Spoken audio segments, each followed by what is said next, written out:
at the word Kapahaka. And I've picked this word because it is quite a simple word in that it's only got one vowel, that being A, yet it is still a word that I quite often hear butchered. Kapahaka, Kapahaka. The fact that there is 4 vowel sounds in there means that it does have a lot of opportunity for it to be butchered up. So for this segment this week, we're going to have a look at Kapahaka and how to pronounce it properly. Now, one of the first things that you'll learn with pronunciation in Te Reo Māori is how to pronounce a, e, I, o, u, and it's exactly that.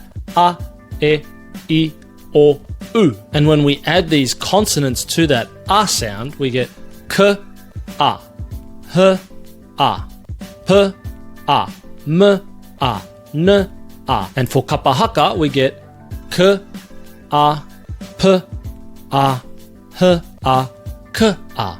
Ka, pa, ha, ka. Kapahaka. Je m'appelle. Je m'appelle. Mais poupou! And so what you want to stress here is that a sound is very consistent. It is uniquely consistent between each of those 4 sounds. Ka, pa, ha, ka. Kapahaka. So if you can focus more on the vowel sounds being consistent, I think you can really start to be able to pull that word together and say it properly. Kapahaka.